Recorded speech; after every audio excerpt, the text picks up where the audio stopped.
welcome to today's message, today's presentation. The title of today's message is A Lack of Tact, Christians Who Are Quick to Correct Others but Refuse Correction Themselves.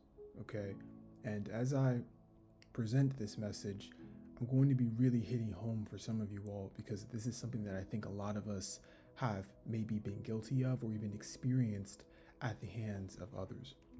All right, and so I'm going to start this message with Proverbs 12, verse 15, which reads, "The way of a fool is right in his own eyes, but a wise man listens to advice." Okay, and something you will see with Christians who are really quick to, in many cases, and that's why I use the word tact, because a lack of tact means a lack of sensitivity. Okay, it's just very abrupt, very harsh, very rude. This is often the way in which these people, these Christians, will try to correct someone.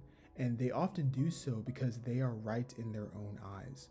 Okay, many of these individuals, they have a lot of pride where they think that because they're a better Christian or because they're living a more holy lifestyle, that they have a more intimate or a more personal relationship with God, which in their mind makes them more qualified to correct other people. And they do so in a way where it's almost as if they are not wrong. They cannot be wrong because they're living such a separate, such a set apart lifestyle that what they say is practically doctrine and practically inherently true.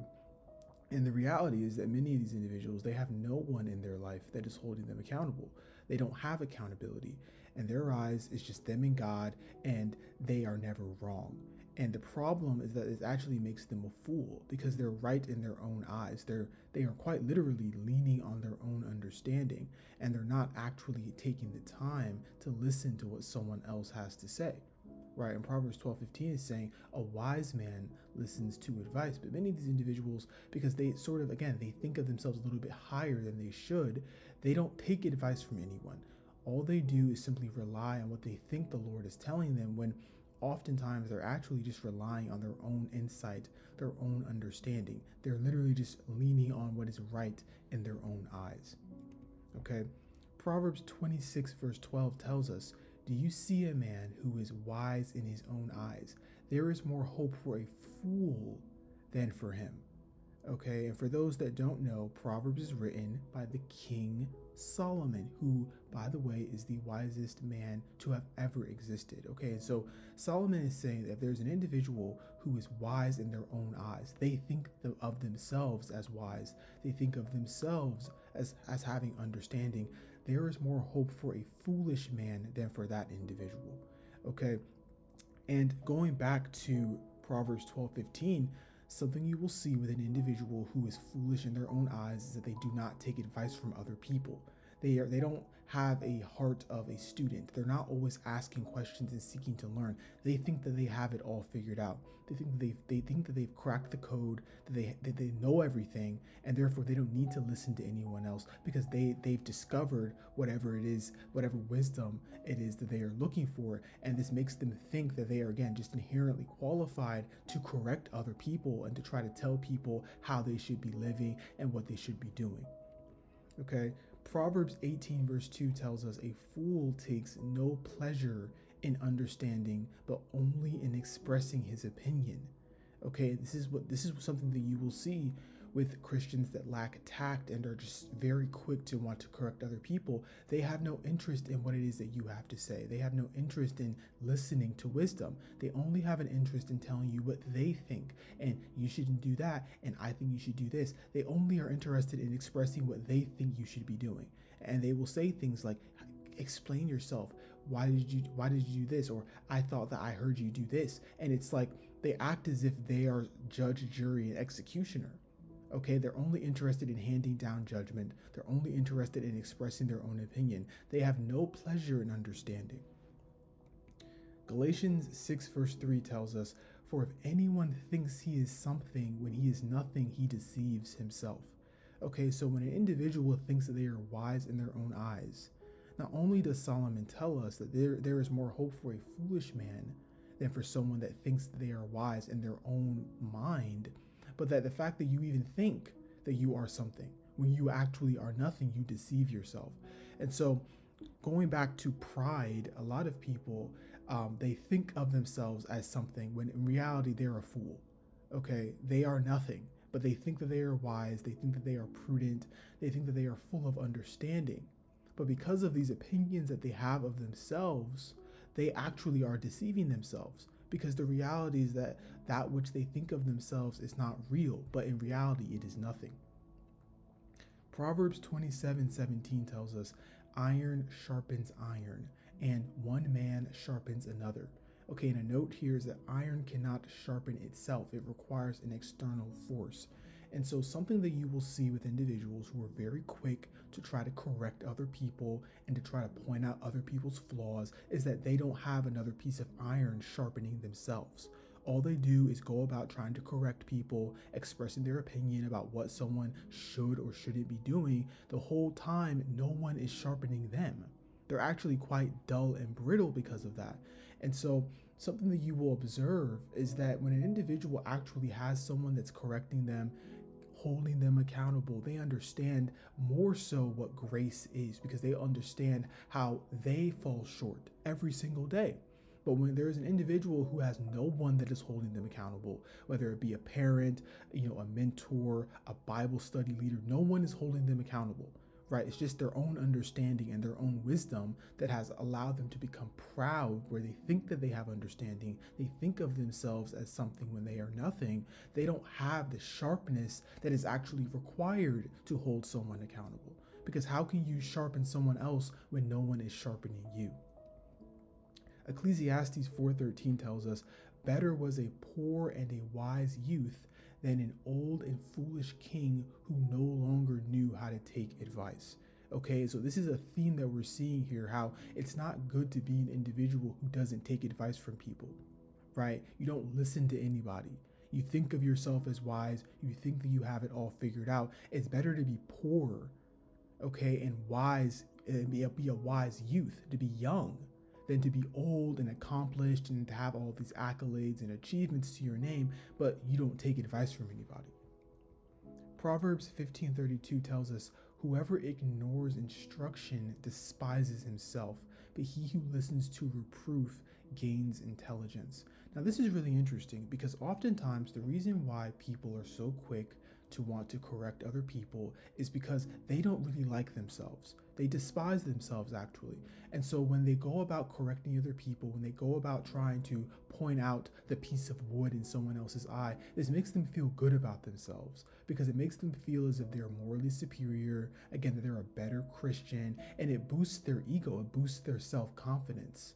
Okay, but this is made manifest by the fact that they are constantly ignoring instruction. Okay, but if they were to listen to reproof, if they were to have someone that was sharpening them, if they were, instead of always expressing their opinion, they were trying to learn an opinion, learn understanding. Okay, this would be made manifest by them actually being wise, truly being wise, instead of only identifying as wise. Matthew 7 verses 3 through 5 tells us, and this is Jesus speaking, why do you see the speck that is in your brother's eye, but do not notice the log that is in your own eye? You hypocrite. First take the log out of your own eye. And the word hypocrite, Jesus uses this quite a bit, actually. It's one of his favorite words when he's talking about people, because hypocrisy was something that was running rampant in Jerusalem. Okay, you had people that were so quick to point out the speck in your eye, how you shouldn't have said this, you should have done this differently, but they themselves, there's a lot of things that they should have done differently. There are things that they need to remove out of their lives. But again, because they don't have anyone holding them accountable, okay, they don't understand that there are individuals in their lives who should be sharpening them, who should be sharpening their mind, their spirit, their understanding, but because they don't have those people in their lives, but again, they think of themselves as wise, they're so quick to try to correct people. They're so quick to want to judge people, when Jesus is saying that that is hypocrisy itself. And that before you try to point out the flaws that someone else has, you should first deal with the flaws that you yourself have first. Galatians 6 verse 1 tells us, brothers, if anyone is caught in any transgression, you who are spiritual should restore him in a spirit of gentleness. Keep watch on yourself, lest you too be tempted. Okay, it's something that you will see here is this is why I use the word tact, because many individuals who are very quick to want to correct and judge people, they do not do so in a spirit of gentleness. They use shame. They use a very judgmental tone of voice when they're trying to correct an individual. Okay. And the reality here is that because of the fact that they're not operating out of a spirit of gentleness or out of kindness, they're not operating out of their fruit of the spirit, but in actuality, they're acting out of pride. Because again, it makes them feel good that they are in a position where they feel as if they can highlight the flaws of everybody else. And they do this because they think that they themselves are walking down the straight and narrow path, and therefore they are just more qualified to point out everyone else's shortcomings. The reality is that they don't end up restoring people correctly. People oftentimes take offense at how they are approached because an individual in this particular case would be very rude. They would be very harsh. They would have no gentleness, no kindness, but just very abrupt and rude and mean. James 1:26 tells us, if anyone thinks he is religious and does not bridle his tongue, but deceives his heart, this person's religion is worthless. Okay, and so something that you will see here is that and when an individual is so quick to want to correct someone else, to judge somebody else, to even try to point out the hypocrisy in someone else, oftentimes they're not bridling their tongue. Okay, the Bible actually commands us to bridle our tongues. We're not supposed to just be talking and talking and talking, always expressing our opinion, because that can lend itself to foolishness. Okay, and the Bible is telling us that if you think of yourself as religious, because many of these individuals, they think they have a lot of opinions about themselves. They think they're wise, they think they have understanding, they think they're religious, but if they cannot bridle their tongue, okay, if they're always verbally expressing everyone else's shortcomings and how everyone else is doing things wrong, this person's religion in and of itself is worthless. Colossians 4 verse 6 tells us, let your speech always be gracious, seasoned with salt, so that you may know how you ought to answer each person. Okay, and I'm not saying that you're never going to find yourself in a position where you genuinely do have to rebuke or correct someone in love, but the point here is to be gracious, to be gentle, to season your speech with salt. Okay, do not be tactless and just very rude and abrupt and harsh, especially when you don't even have people holding yourself accountable. And I keep reiterating this because this is what I have personally observed with people that are very quick to try to point out the shortcomings of other people. Most of the time, they do not have people holding themselves accountable. And therefore, they don't even know how to be gracious to people because there is no one in their life who is correcting them graciously. So they don't even know how to correct people in general, right? James 3:17 tells us, but the wisdom from above is pure, then peaceable, gentle, open to reason, full of mercy and good fruits, impartial and sincere. Okay, and so when you are correcting someone in love, it is important that you're being impartial. Impartial means that you're not having a bias. You're not showing favoritism when you're trying to show someone that they did something wrong. Okay, and so you don't want to be an individual who you have built up animosity towards somebody, right? You're not full of mercy. You're really actually almost operating out of a personal vendetta. You also want to be full of reason, okay? Because sometimes you cannot take the appearance of something for reality. Sometimes you're going to be wrong.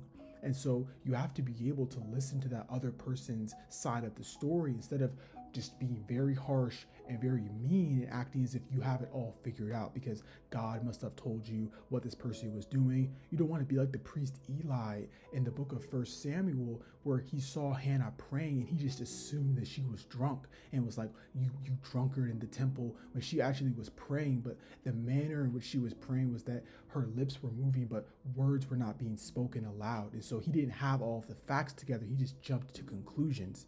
And so when you are peaceably and gently correcting someone, you want to be open to reason. You don't want to just drive the nail into the wood with the hammer and act as if you have it all figured out. And I'm saying this because many individuals who are so quick to correct, so quick to judge, they think of themselves as if they themselves know God a little bit better than everybody else. Okay, and in the case of Eli, he was the high priest. And so many individuals, they have this high priest mentality where they think that because maybe they're reading their Bible more than everybody else, or because they're dressing more modestly than everybody else, or because they're praying more than everybody else, they think of themselves as a high priest. They think of themselves as holier than everybody else. And so they don't have this open to reason mentality. They think of themselves as hearing God's voice very, very clearly. They think that they're never wrong and that every opinion that they have is sanctioned and ordained by God himself. And oftentimes it's manifest in them not wanting to be open to having accountability with another human being, because they look at themselves as a high priest. I don't need another person telling me that I did something wrong.